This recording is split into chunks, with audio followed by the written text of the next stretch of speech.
So welcome everyone.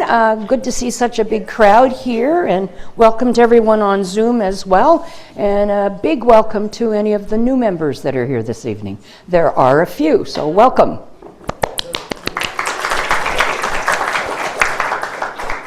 So the land on which we meet has for thousands of years been the traditional and territory lands of the Mississauga Anishinaabe, confirmed by Rice Lake Treaty 20 of 1818 and the Williams Treaties of 1923.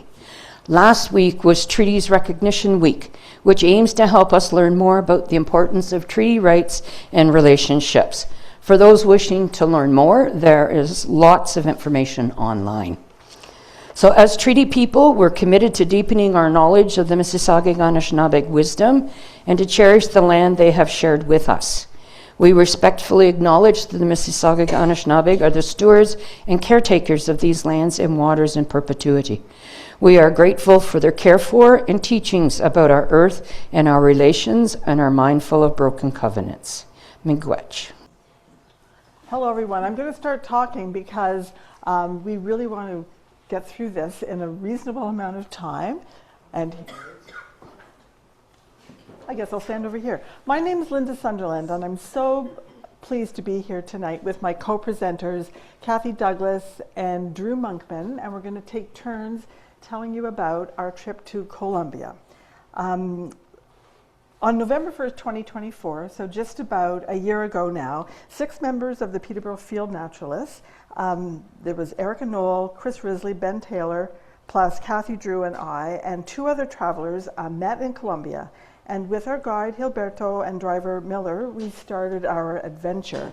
This was the first time I had ever been on a birding trip, and I really didn't know what to expect, but it truly was a wonderful experience for me. We birded every day from sunrise to sunset, and tonight we hope you will travel along with us and see what we experienced. This is an overview of what we hope to accomplish tonight. I'm going to do the introduction and talk about ecosystems, and then Cathy is going to step in and show you wonderful pictures of the many birds we saw. And then Drew is going to basically take over and do the rest of the presentation and do a fulsome review of everything that we saw, the travel, the culture. This is a picture of the group, and it's a fine group. I feel so lucky that I got to go on this trip with such experienced birders who really made sure I didn't get left behind or lost. And in fact, some stopped me from falling down a lot of times too. You might notice that this isn't 8 people. That's because one of our members is way at the back. Whoops, sorry. That's Jason. He was the one who organized the trip, but he really moved to the beat of his own drum and was often kind of like that. So that's just how the trip went. I'm having trouble seeing my notes.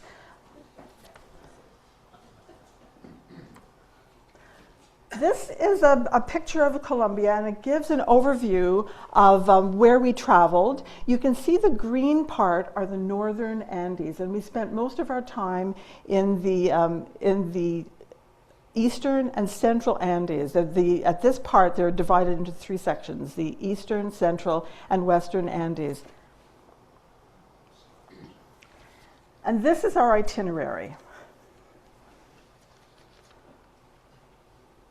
Here we are. I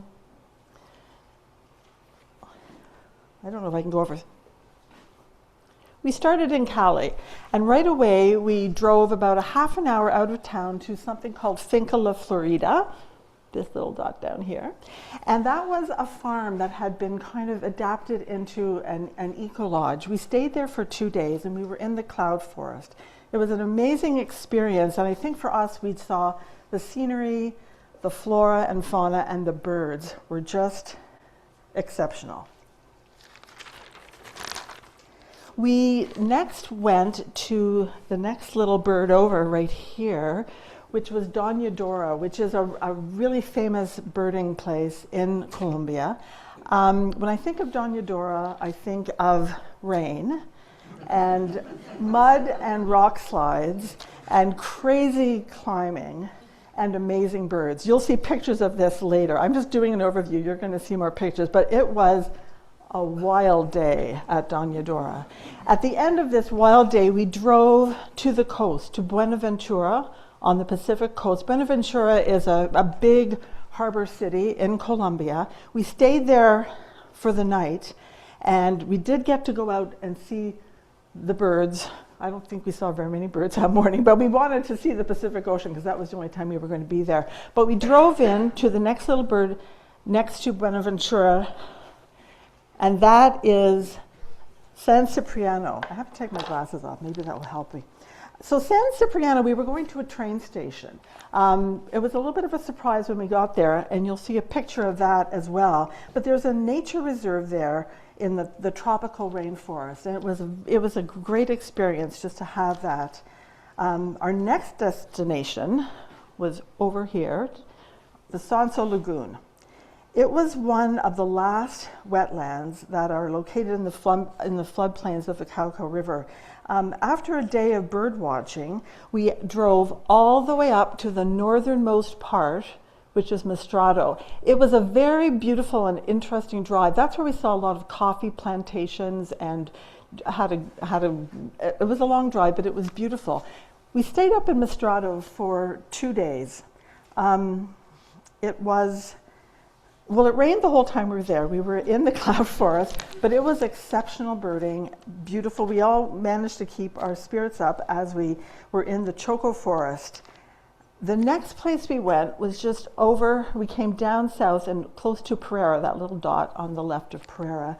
That was the Cauquita Reserve. It was a tropical dry forest habitat there. And I just want to say, as we're moving along, the altitude is changing all the time. We're going down into the valleys and up into the mountains. And every place that we went really had different endemic birds, different flora, and different fauna. But we traveled to the Hotel Cumandé, and we got there late at night, but just in time, sorry, not late at night, it was just starting to get dark, just in time for us to go on a little walk in the village and see a torrent duck, which was very exciting. You'll see pictures of those later. And we slept there, but the next day we had to go in 4x4s. By this point, the terrain was getting very challenging, and we went in 4x4s to the Rio Blanco National Reserve, and it was sorry, did we do that? No, sorry, we were at the Otang Camboya at that place. That was the river one. Sorry, I skipped ahead. Right there. That's where we went in 4x4s. But it was very interesting. That was the first time we were seeing the torrential rivers that were flowing in the mountains. We went up north the next day to Manizales, and this was a huge national reserve called the Rio Blanco National Reserve. It was a protected forest reserve that covered 5,000 hectares. We were up very high at this point at 2,600 meters, and spectacular views over the city of Manizales, as well as spectacular birds that we were seeing up there. The next day we came just a little bit down to that next bird, and we again had to go in 4x4 vehicles. You'll see pictures of this. We really did need the 4x4s. We were going through water and up hills. It was wild. Those weren't my favorite days, by the way. But we went to this glamping center. It was another farm that had been kind of adapted to be used for ecotourism. And you get to see some of this in the next slides. But this was the first place we were introduced to antpittas, and that was really something to see them call in these birds. I hope you get to see that as well. The next place we went was the Hacienda El Bosque. This was a working farm very high in the Andes. At this point, we were over 3,000 meters, and we were all starting to feel the altitude a little bit at this site. It was a farm that had been, again, adapted. Part of the farm had been adapted into an eco-lodge. It was really the most unique and luxurious place we stayed. We did get to walk around the site quite a bit and do some birding up there. But again, it was getting harder for us to do that. So our highest accommodation was at the next site. It was a beautiful spot called the Hotel Termales del Ruiz, and it was had hot springs there, which a number of us got to enjoy. It was 10 kilometers from the Nevado del Ruiz volcano, which last erupted in 1985. It was a horrendous eruption, which virtually wiped out the town of Tolima. It killed 24,000 people because as the lava flowed, it melted the glaciers, which accumulated mud and rocks and just tore down the mountainside. We had the opportunity near there to walk out on the hardened lava and look over this big edge down into a riverbed that had been transformed by the eruption. So we stayed at this lovely spot, and the next morning we went up to over 4,000 meters. We were kind of fighting the clouds at that point. We wanted to get up to get the view before the clouds rolled in, but it was fabulous. There's a whole new ecosystem up there, and we will explain that to you soon. But we spent the day up at the high altitude, and then at the end of the day we drove all the way down to Boga. And we spent one night there, and the next day, which was our last day, we visited the Eco Hotel Hacienda El Diamante. Again, another farm that part of it had been adapted to support ecotourism. This one was very different, however. They had planted bamboo forests and were exploring utilizing bamboo in different structures. We had an amazing time there. We learned a lot, but we also had an amazing time spending quite a few hours by a fruiting fig tree, and you'll see that as well. So the next day, we basically drove down to Cali. The end of that day, we drove down to Cali and positioned ourselves for the flight home and drive back to Peterborough the next day. So that was our adventure. So I'm going to talk a little bit about the ecosystems. The cloud forest is typically found at altitudes between 1,000 and 2,500 meters, and we spent a number of different times in cloud forests at different sites. As you can see, the scenery is simply beautiful. You're looking down at these banks of clouds, and the trees are covered with epiphytes. It's just quite amazing. The clouds are actually present all year long, and they're really kind of foggy forests, but they have unique vegetation and flora and fauna. These are two pictures of orchids that Drew took. There's over 4,000 species of orchids in Colombia, and we saw so many amazing plants. In the cloud forest, the lichens, the epiphytes, the mosses were just so damp and beautiful and fresh looking, but you were often looking through just clouds like we were there. And these, you'd often look down a hill and see these white cecropia trees, which were so stunning. This is the Choco lowland rainforest. This is an area that we got to see in San Cipriano early on in our trip, and sorry, I'm lost here. Yes, this was really the hottest, most humid spot we were the entire trip, but it was beautiful, and we saw very unusual things.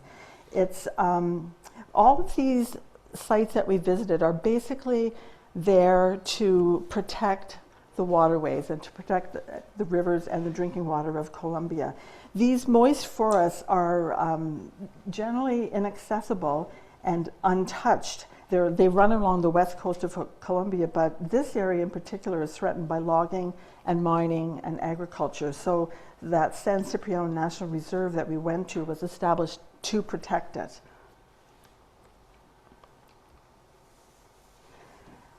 And this is the Andean River I talked about. It is just stunning with the rocks and the water rushing so smoothly through it. And there's that little Torrent Duck. You'll get to see a better picture of him. He's just in the middle there. The sanctuary here was nationally designated to protect the headwaters of this particular river, the Otum River. Now, these are dry forests and fields. This is an ecosystem. It's really the most endangered ecosystem in Colombia. We visited a private reserve there, and it was very unusual. It was a reserve that was carved out of a luxurious housing development. So we literally drove into a gated community and went through these beautiful residential areas and came to this. And it was saved by the daughter of the developer, who decided that she wanted to not develop her part of the land. She wanted to save it.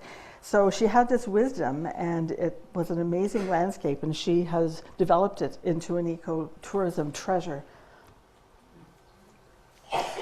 The wetland ecosystem is also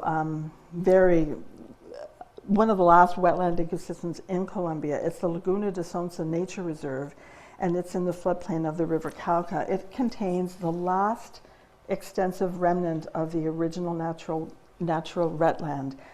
It is really, it's really hard to find because so many of them have been drained and modified by human development. While formerly the lake was wide open, they introduced these water hyacinths, which have almost completely closed off the remaining open sections of the wetland. And this was so interesting. These were boats that were sucking sand out of the lagoon that was going to be used in construction. But it looked as if they were all going to die out there because the boats were riding about an inch above the water. But so it was a place where people were working. But here's Ben in a beautiful forest area with trees just covered with lichen, covered with the epiphytes. It was just stunning. So this is the last ecosystem we experienced, and really the most impressive. This is the Paramo, and it is at the high altitudes in the Andes. It is between 3,000 and 4,000 meters high. It's stunning, but the landscape is very harsh. It plays a key role in water production and distribution. It captures moisture from the fog and the rain to create streams and rivers and lakes. It kind of acts like a giant sponge, and if you were to touch any of those areas, it really does feel like a sponge. It's actually really mushy. More than half of the world's paramos are found in Colombia, and over 60% of the water that's consumed in the whole country originates from here. The high altitude grasslands have these amazing plants called, and I always say this wrong, fralejon, or the water guardians, and they look like something Dr. Seuss designed. They're these tall, skinny plants with kind of flowers on the top, but the flowers are kind of furry, and they the leaves are kind of furry, and they collect the water. So it's a beautiful way for the water to be moved throughout the environment and saved and held and released slowly. So these are the variety of the ecosystems that we saw, and because of that, we were able to see so many birds in such a short period of time. We traveled 11,000 kilometers on this journey, which is like driving from here to Montreal and back. But we saw so much and experienced so much in that short distance because of the altitude and going up and down. So I'm going to turn it over to Cathy now, and she's going to talk about the birds. Okay, so this is why we went to Colombia. We wanted to go see the birds, and Colombia is number one, I guess, or number one in the world for number of species. They've got 1,950 species, which is 20% of the world's birds, and it's absolutely amazing. You actually can see where Colombia is there on the little picture. It gives you a little bit better reference than the maps that Linda was using. And you know, with each change in elevation, change in habitat, we came across different species, and it was just absolutely amazing. And these are 4 of the mountain tanagers that we saw while we were there, and they're all kind of yellow and blue, which there was another one that we had as well when we were up at the 4,000 meter place, and it was actually blue or red and black, which was quite astonishing. Anyway, so we have more than 80 species are of the birds in Colombia are endemic. And I'll just go off to the next one. All of the different lodges that we stayed at had different areas for us to sit and watch the birds, some of them behind blinds, constantly bringing us coffee or hot chocolate, and of course out on the road as well, watching through the trees and looking for things.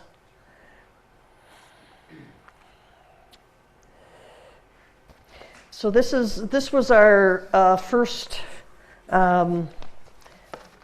multicolored tanager that was endemic to the area, and this was at one of the feeding stations. And it's really quite interesting. They have feeding stations at all of the lodges, and they've got fresh fruit out for the tanagers, and of course they've got the liquid sugar water out for hummingbirds. And they try to also put in some sort of natural stands for the photographer, so that you're not not always looking directly at the food or whatever. So this was a pretty one. And of course, these are other tanagers that we saw while we were there. The black and gold one is also an endemic. And this one here, the glistening green one, it really was glistening green. It was just spectacular to see. And then Linda's favorite tanager was the barrel spangled one down on the bottom left. So we saw 67 out of the 175 species of tanagers that there are. So Linda did mention that we were at a fig tree, and we saw 12 different types of tanagers while we were there.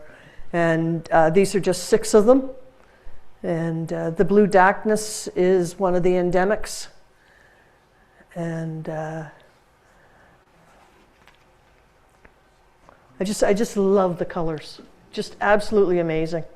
It's one of the things that I like about traveling south is you get to see all the beautiful, colorful birds as opposed to the little black and white ones that we've got up here. And then, of course, the hummingbirds. And if you saw my slide presentation last December, we saw quite a few, and unfortunately the music didn't come through very well on last year's slide presentation, but these are some of the birds that we saw. And the sword-billed hummingbird is always the one that gets me. Its bill is about 3 or 4 inches long, and it's quite spectacular.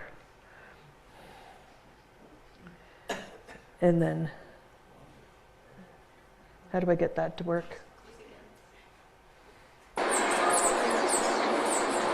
So this is one of the hummingbird stations. This is at Donadora, and you can see all the different ones there. And not only the hummingbirds are attracted to the feeding station, but you've got the honey creepers and banana quits and a few other species there as well. So, and it was interesting with Donadora's because Donadora had the hummingbird feeders up on the 3rd level, whereas the tanager feeders were down on the 2nd level. So they kept the two different types of birds separated from each other. And a few more hummingbirds.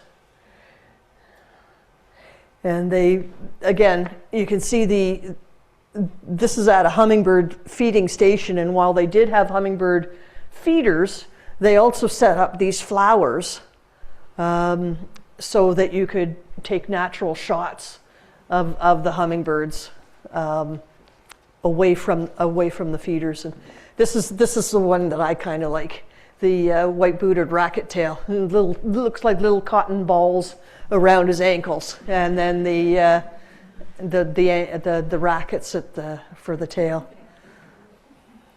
And the rufous-breasted hermit, the nest was a good 3 feet long with all the different debris hanging off of it. It was kind of interesting to see. And more hummingbirds. The male and female green thorntail on the bottom left. And the hummingbirds were just absolutely amazing. Again, they changed depending on what altitude you were at, and the colors. If it was a sunny day, they just glistened. And like that velvet purple coronet, that's not, like, it's a nice picture, but it was actually spectacularly blue. And the coronets were kind of cool because when they landed, they landed and their wings were up high, and then all of a sudden they just dropped them straight down, and it was kind of interesting to see.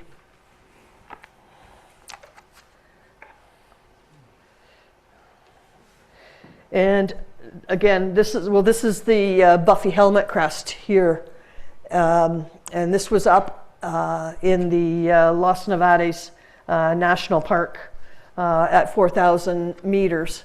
This is an endemic bird to Colombia, and this is one of, if not the only place to find this bird, and we were quite lucky to see the female at the side of the road as we were driving up, and we kind of were able to get pictures out of the window, and then the male came by and chased it off. So it was the one and only one that we saw. But again, it was very high and hard to breathe. And these are all of our guides that we had. Gilberto was our main guide that was with us the entire time, and these other gentlemen were local guides that we had at the various spots. Gilberto, while he spoke a bit of English, we were able to communicate with him, but he liked to speak just Spanish to Drew and Erica and Jason, and we get told what was happening. But what else? And the other thing was that so when he wasn't birding, he was actually a dentist, and he shared his reconstructive surgery photos with us. It was just like, oh my God, really? I don't need to see this. But and then David, he's showing us and telling us about the coca plants, which are important to the indigenous people, and the culture. And the coca, it's not cocaine, but they made tea out of it, which helped us with altitude sickness and Oswald, he studied sustainable tourism at university. And Carlos Mario, the one with the red cap on, we nicknamed him the antpitta whisperer, because he was the one that started and trained other local guides in calling in antpittas. And there's a long procedure and he has them all named. Each bird has its own name, and he'd sit there and call them and call them and call them, and they would eventually come in, and he was feeding them worms, little millet worms and whatnot. And this gentleman here, his name was Never. He went with us up to San Cipriano on our little train. Nice guy. They're all really great birders, good eyes, good ears, and they can spot birds in the middle of nowhere for us. This gentleman here, that's Miller. That was our driver. Always. I don't know how he turned the van around in such tiny little spots, but he kept us safe on the roads. This is the Donadora place, and we listened to it rain all night long.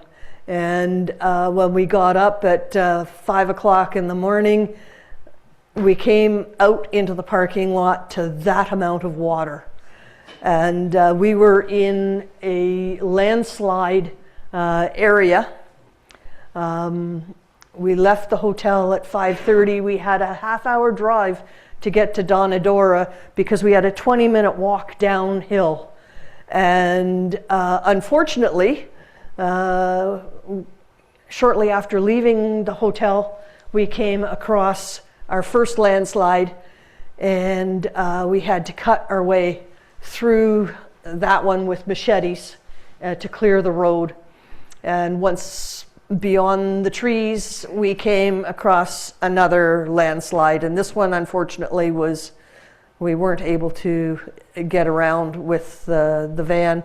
But we were told the trailhead was only 800 meters up the road, so we all put our gear on, our rain gear, and picked up our stuff and started down the road. This 800 meters, which was 2 kilometers later, we were at the top of the hill, and at Donadora's to work or walk the 20 minutes downhill to where we were going to a Cock of the Rock, the Andean Cock of the Rock Lek.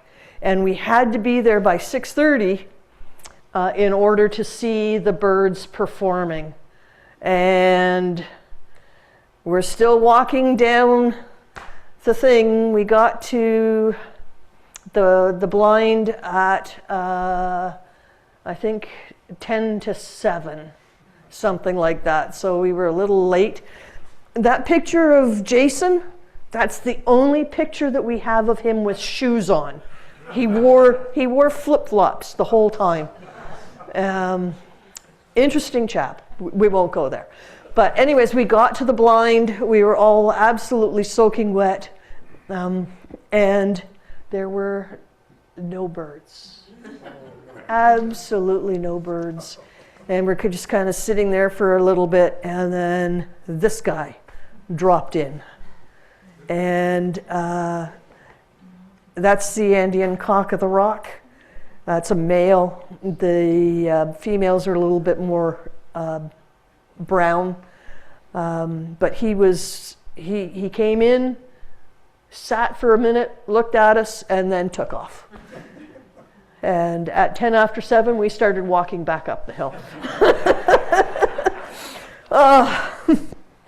What we do. What we do. Anyway, so that was that. And then there's our Torrent Duck. These are absolutely amazing birds. Here's my notes. They inhabit fast-flowing water, rivers and streams in the Andes. They're only found in fast-flowing water, and they dive into the water to catch insects, stoneflies, mayfly larvae, small fish, mollusks, crustaceans, and other aquatic invertebrates. And they only fly short distances, but boy, can they ever swim. You can see how their strong legs and big feet, and off it goes.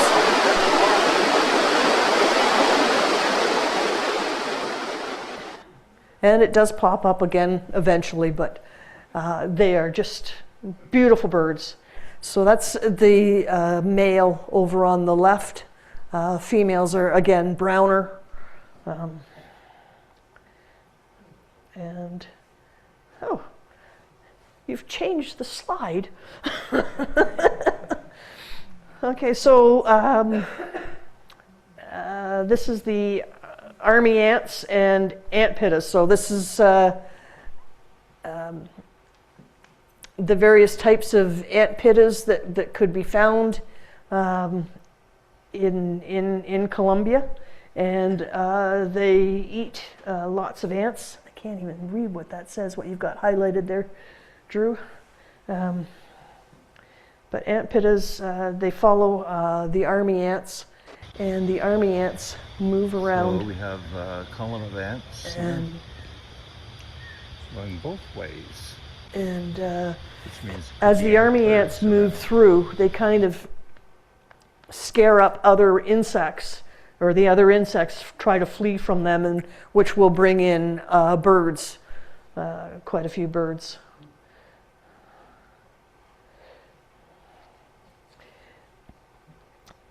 Okay, so this is at Rio Blanco.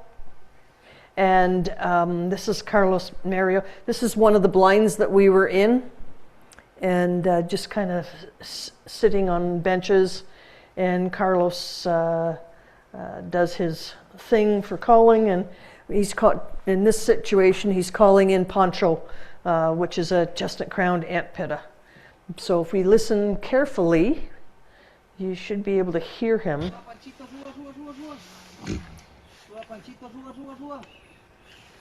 Can you hear that?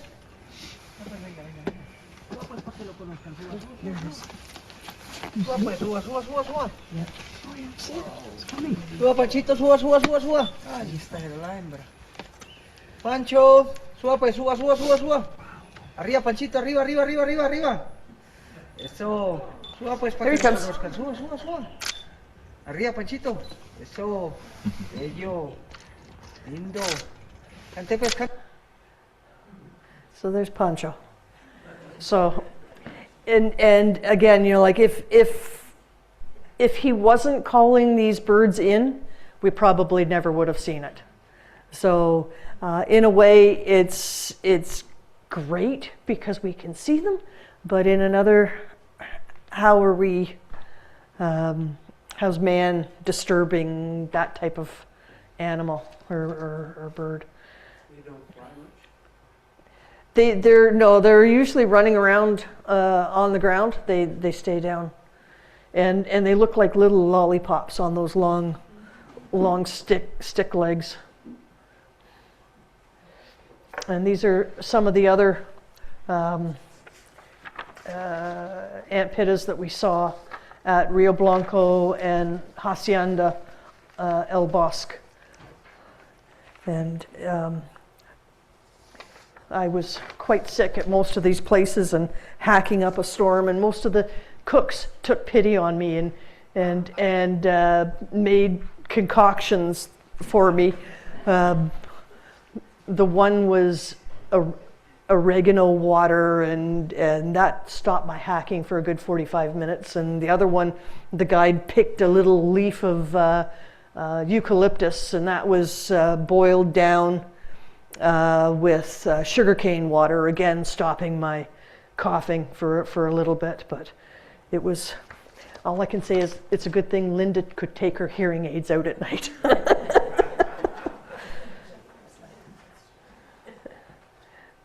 So again, this is at Hacienda El Bosque, and quite high elevation. And we had to walk down this steep hill, which was a hairpin turn or switchback trail going down, and we'll listen. Again, So we're can't hear walking that. up a series of tiny switchbacks, walking about 30 steps and stopping for a rest. Pretty fast heartbeat.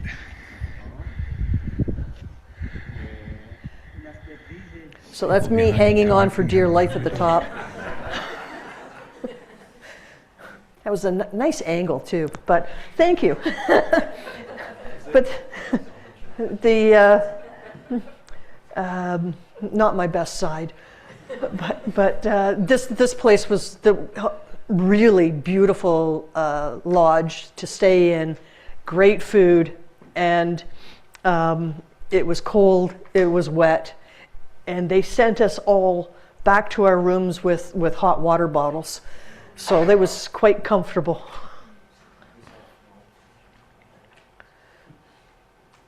And our migrants, our summer migrants down in Colombia, we saw lots of Blackburnian warblers, black and white warblers, Canada warblers, Swainson's thrush, nighthawks, and broadwing hawks. And you can see we had 72 Blackburnian warblers. I don't think I saw 72 Blackburnian warblers here all summer. So it was. And then, of course, the toucans and toucanettes.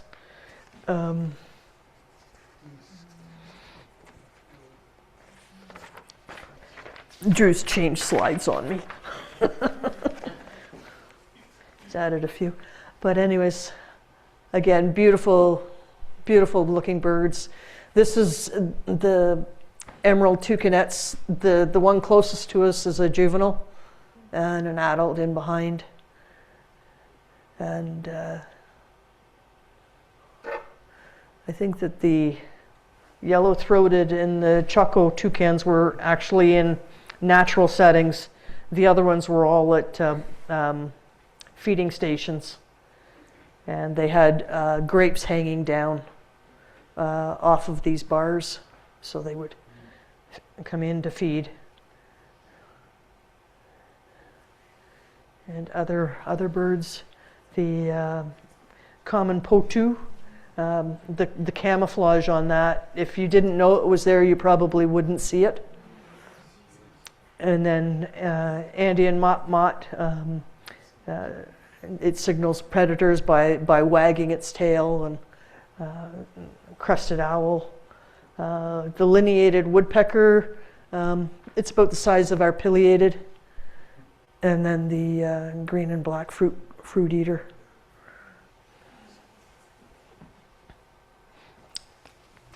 And other colorful birds that we saw. And as you can see, we saw quite a few different types of cuckoos, guans, hummingbirds, ibises, hawks, toucans, woodpeckers.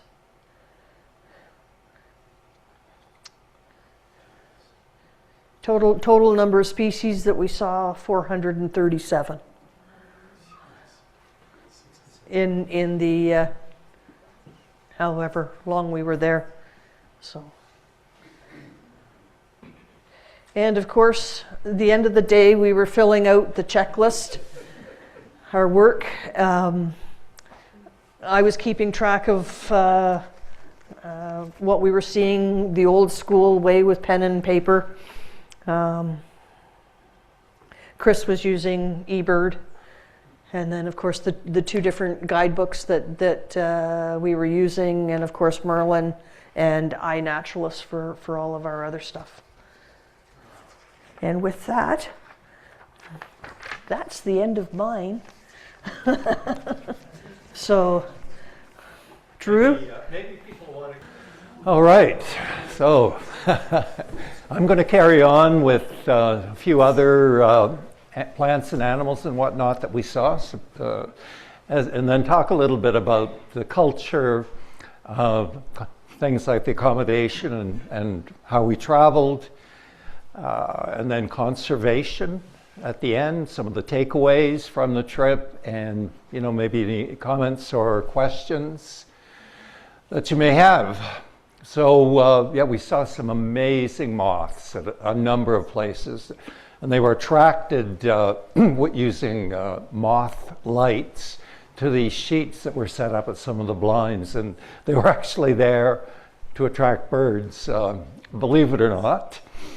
So, but just outstanding species.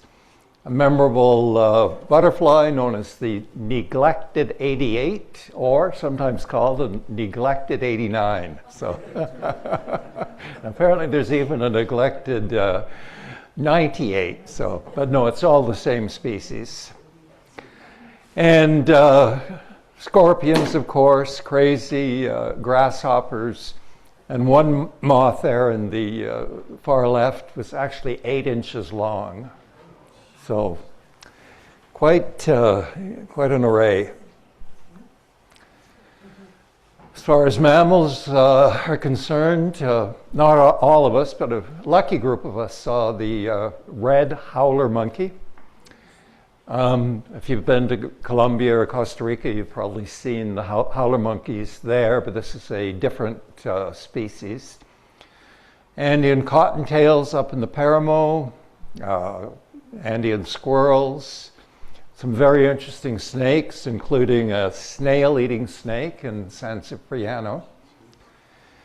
And unfortunately, I missed out on this one. I was so beat, I decided not to go out on a late afternoon birding trek, and the group came across a Sicilian, which is actually a salamander with all kinds of crazy adaptations, including a very hard skull is the way it's described for burrowing. These salamanders live deep in the earth. So I was kicking myself for not seeing that one. And Chris and Erica had a visit from a Bodiger's Colombian tree frog too, right in their sink, so they were able to get great views. So this was really one of the highlights when it came to other than birds. This is a glass frog, about 1.5 inches long, maybe 2 inches, tending her eggs on the underside of a leaf, hanging over a stream in San Cipriano. And you will hear Erica's voice as we proceed. I just wanted them to see it. Unbelievable. Unbelievable. That is the coolest thing ever. You can see the tadpoles moving in the eggs. Oh my goodness.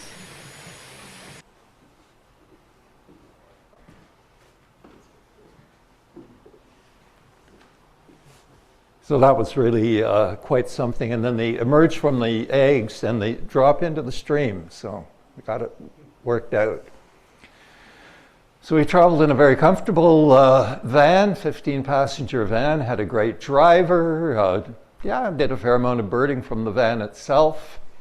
Had 2 huge bags of snacks. I've never seen so many snacks in my life. We really enjoyed these guayaba candies. Beautiful roads for the most part, a lot of trees on the roads, even growing in the median, planted in the median. Around the cities, pretty heavy traffic, a lot of trucks, and unlimited number of motorcycles. Probably, I'd say the motorcycles would outnumber the cars about 2 to 1 easily. And Miller really had to put his driving skills to the test in this place called Belanda, Umbria, where it was a combination of every imaginable sort of chaos. People walking everywhere, motorcycles zipping around, and some of the steepest hills I've ever seen, and having to weave his way around and turn, and oh, it was crazy, but we were in good hands. So we're now back to San Cipriano on the Pacific coast. And as Linda was alluding to, in order to get into the nature reserve, and actually the town of San Cipriano, you had to take loosely, in quotation marks, a train, but it was really just a bench on a platform with no railing, no rail of any sort, and we went about 7 kilometers, I think, on this thing, and right over a high trestle bridge. And it's all powered by a motorcycle. And this guy has a 1 liter container of gasoline hanging from the handlebar. So the notion of safety is just a little bit different there. But this gives you a little bit of an idea of what it was like on travel.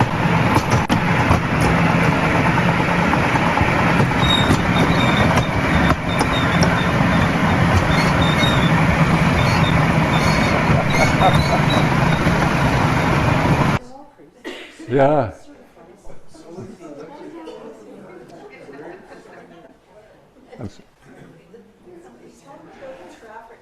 Yeah, so anyhow, when another one came, they got off and they just lifted the whole thing right off the track.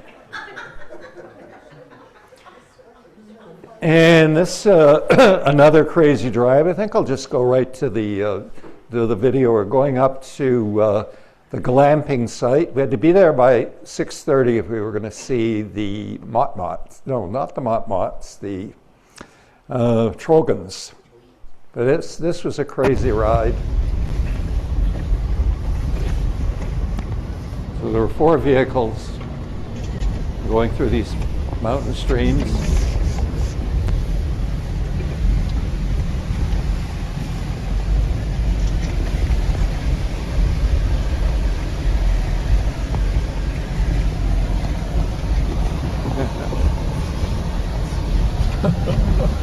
Gives you a little bit of an idea. I was just hanging on for dear life.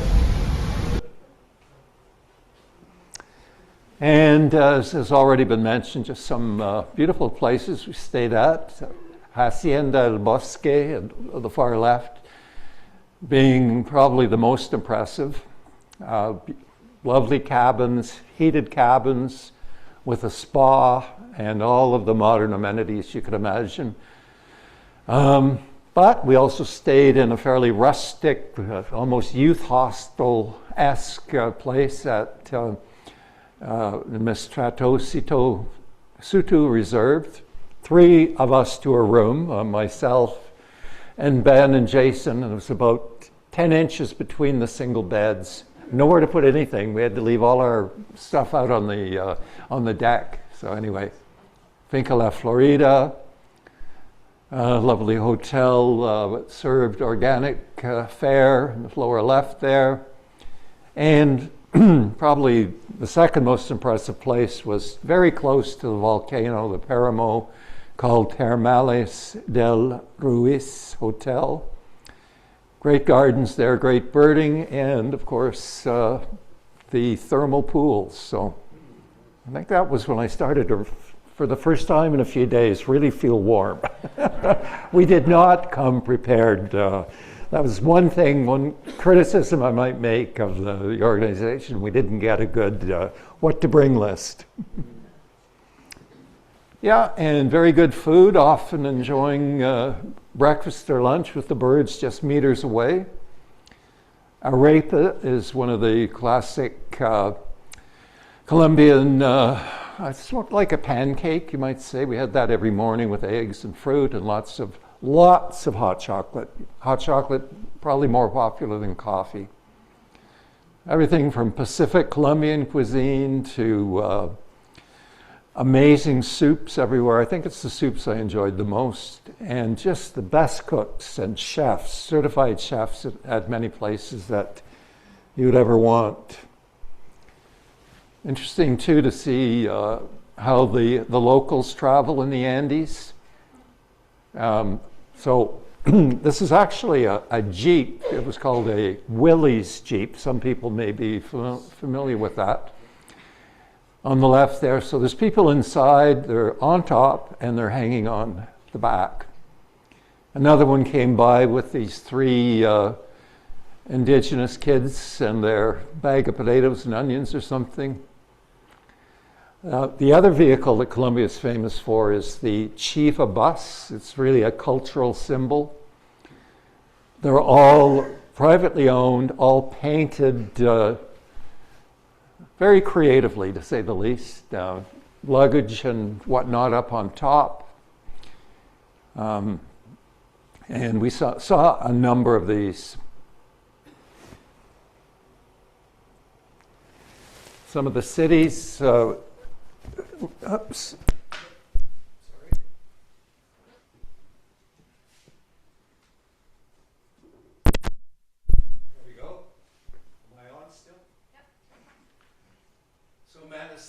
In the heart of the coffee district, looking down from the place where we saw the antpittas. It's considered Colombia's most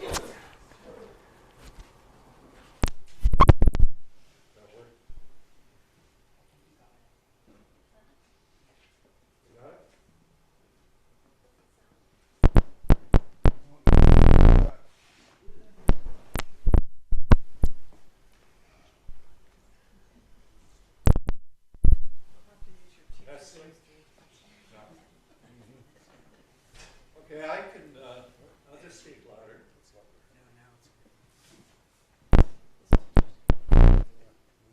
That's not on, no? Yes. Oh, it is? Okay, it's really hard to tell here. So, yeah, so Manizales is considered maybe the most livable, one of the nicest places to live in Colombia. Quite a few expats living there.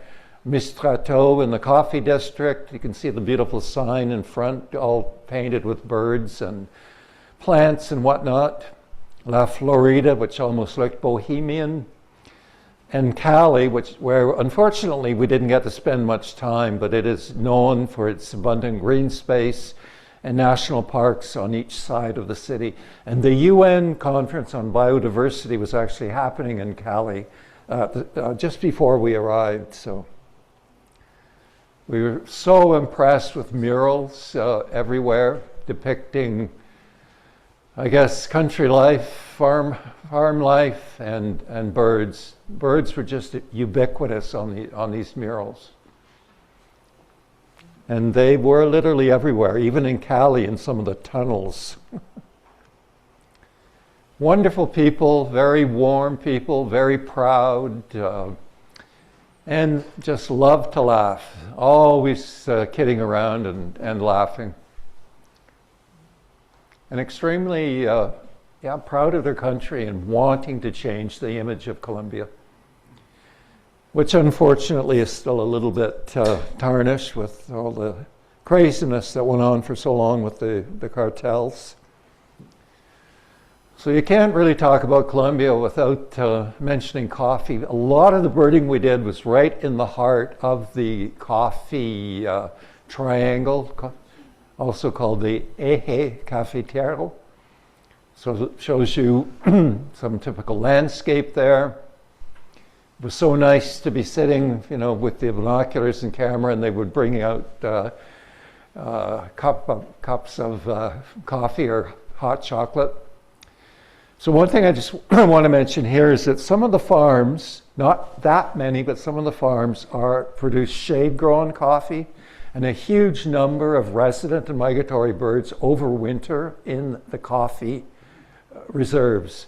So it provides excellent habitat.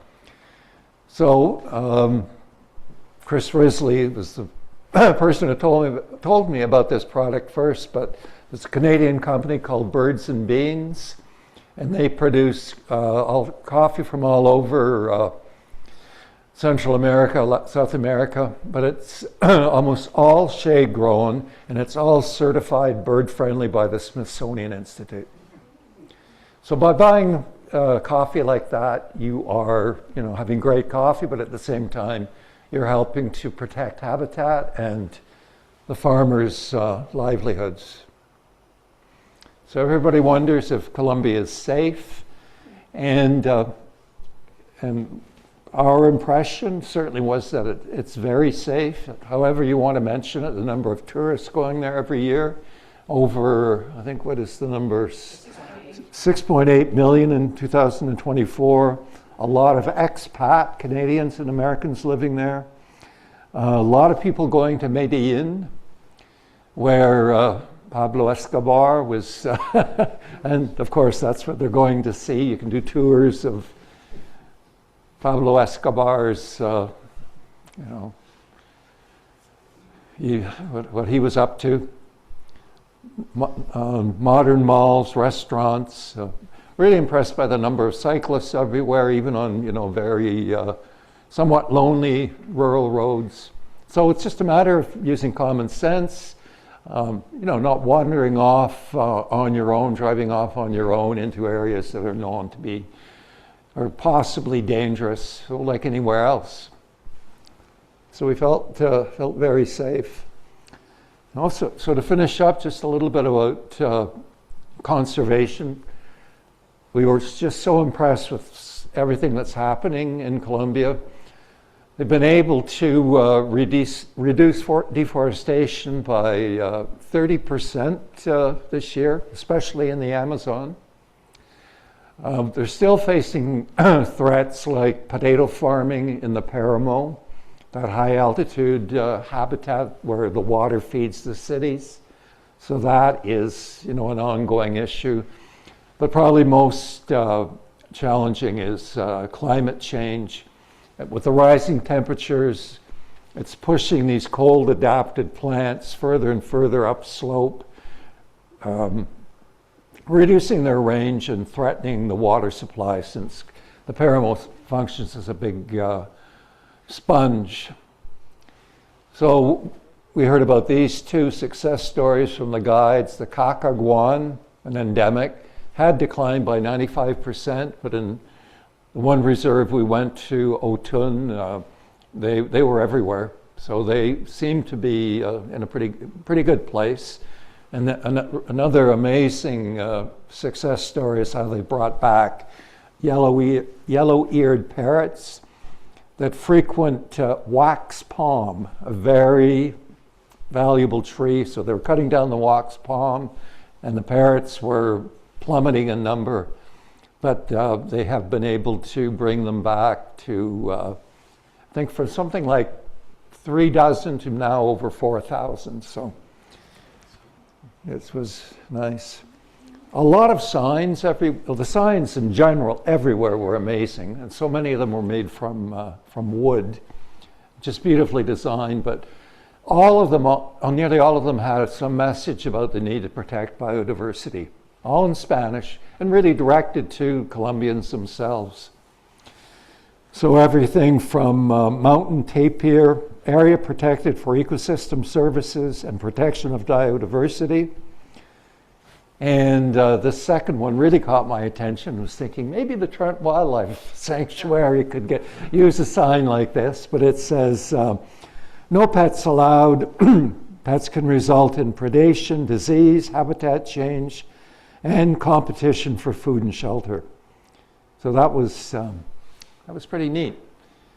And more signs here with biodiversity messages, Environmental Education Center at Laguna de Sonso where we were, and as I mentioned, the UN Biodiversity Conference, COP16, was held in Cali in 2024. So the country is really, the people are really becoming aware of just what an important country Colombia is in terms of flora and fauna. And some really great stories too. I got to speak to some of the lodge owners involved in ecotourism. The message I heard from everybody was, we want to change Colombia's image in the world. Oh, not me. So on the left there is Doña Dora. She's sort of known as the first lady of Colombian ecotourism. And she has transformed just a family restaurant into one of the most famous birding destinations in the world, with over 500 species of birds that have been seen in and around the lodge. And at Hacienda El Bosque, the owner's son, Juan Martin, convinced his father to take part of this big cattle ranch and convert it into an ecotourism lodge. And he's been extremely successful. He spent a year in Boston and I think a year in France, more or less getting an idea of what he wanted to do. And the trails, the feeding stations, the antpittas, and just the incredible cabins that they have there. It's just first class. You really would have thought you were in Switzerland. And Christian Bueno, he's the owner of the lodge that looks a bit like a youth hostel. He built that all himself, investing in nature tourism, reforestation, and working to overcome the trauma that violence has left on his family. Most everyone had a story about how, the cartel, the violence in Colombia had affected them personally or their family. So, but it's sort of healing through ecotourism for many people, which is kind of a wonderful thing. Yeah, and so as you know, birding and photography just as much are just exploding in popularity, certainly amongst international visitors, but also amongst Colombians themselves. We actually came across a group of young people that were out on a birding walk and with some older mentors. And, and these may become the future guides. We ran into a large group of Chinese photographers at one of the sites. Photographers apparently come from India, from all over the world. And the logos, decals of the many birding organizations, nature organizations in Colombia. And if you want to go on YouTube and see some of the places we visited, there's a series called The Birders Show. It's on, just find it on YouTube, The Birders Show.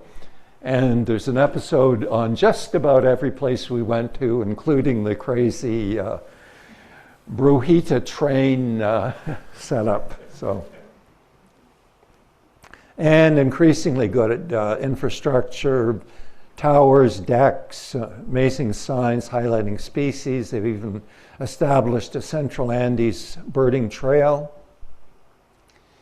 And finally, Cathy mentioned bamboo. So we went to this place where there's actually a native bamboo forest. Bamboo, there's something like 50,000 hectares of native bamboo forest in Colombia, and of course with its own coterie of distinct species. So they're growing bamboo, they're protecting the forest, they've used it to build all of the structures at this particular eco-lodge, and they're putting on workshops, they're teaching people how to build with it. So economic benefits for local communities. And that's Erica with the owners. So hopefully with the volume is going to work on this one. This is the owner of the group that we traveled with, Julio Delgado, in English, summing up our trip.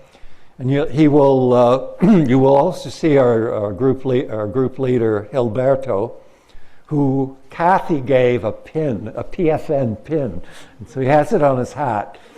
And he's going to show it to us. You'll see that Gilberto, yes, his English was limited, but all of the guides know all the English names of the birds. There's no problem there. They all know the scientific names. They tend not to use the Spanish names as much because they have not been standardized. And I don't think that's going to happen. So that's a whole other story, but here we go, summing up our trip. So, my name is Julio Delgado. I run Piculet Birding tours here in Colombia. And we are in one of the places we love, which is Ecotel El Diamante. I'm here finishing with my friends from Canada. A beautiful tour that Gilberto, one of our guides, of our skilled guys, did an amazing job as a tour leader, and we're very proud. What? Which pin? Oh, that's so cool. That's so cool.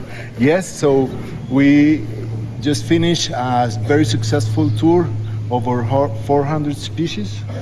Yes, over 400 species in 15 days, which is amazing. lots of ecosystems, Paramo, Chocoba region, Cauca Valley, the cloud forest, tropical dry forest. It's an amazing tour, which I hope you someday can join one of our tours. He paid me $100. So.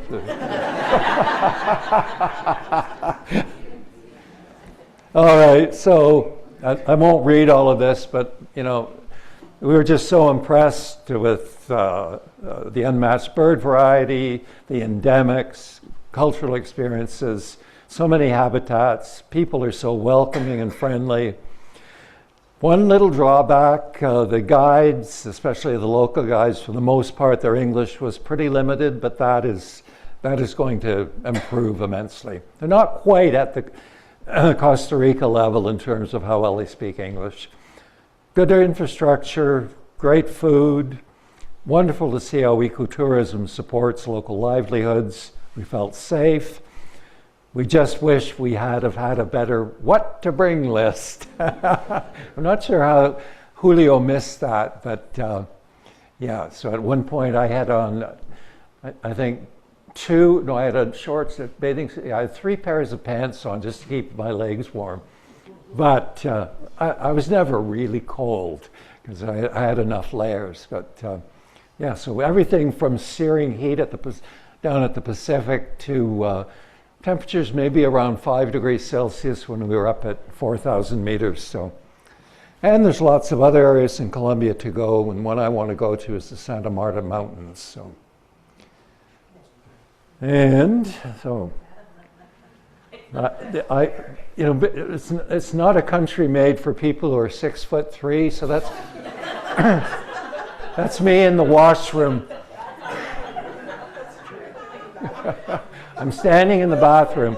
Luckily, I just had to cock my head to the side a little bit when I was in there, but getting through the door was interesting. So, thank you so much for bearing with us. We've gone way over our allotted time, but if there's a comment or a question, we can.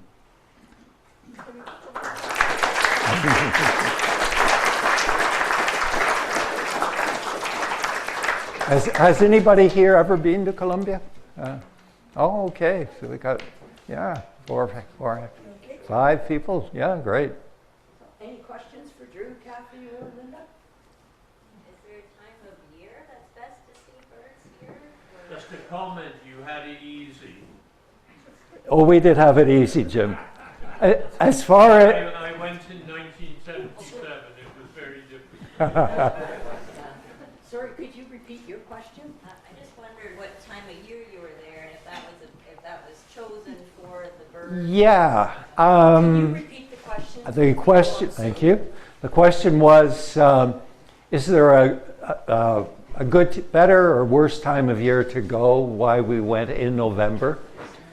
And so November is supposed to be one of the best months for bird activity.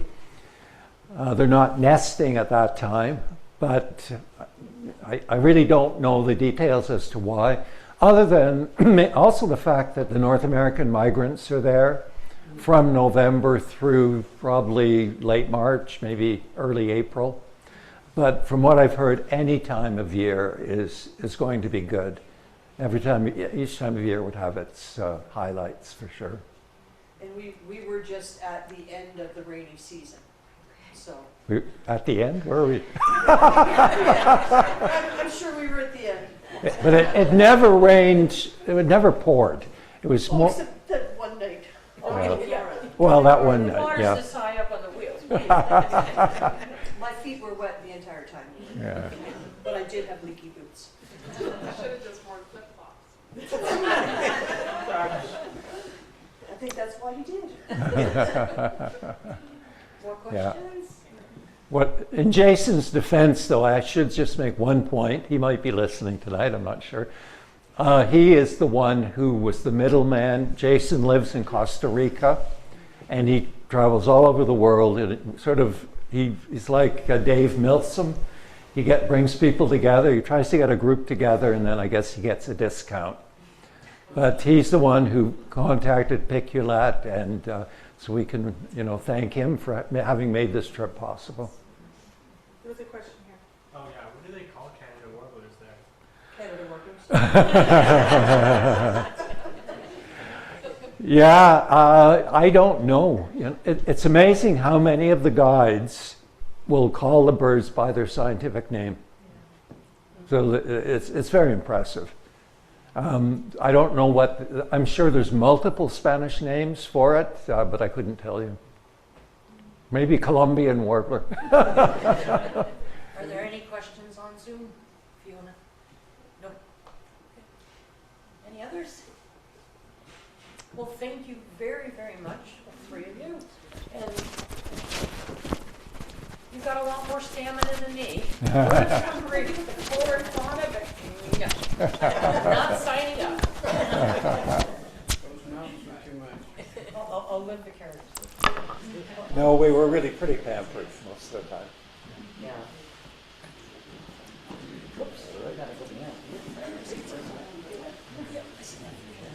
Well, once again, thank you very, very much.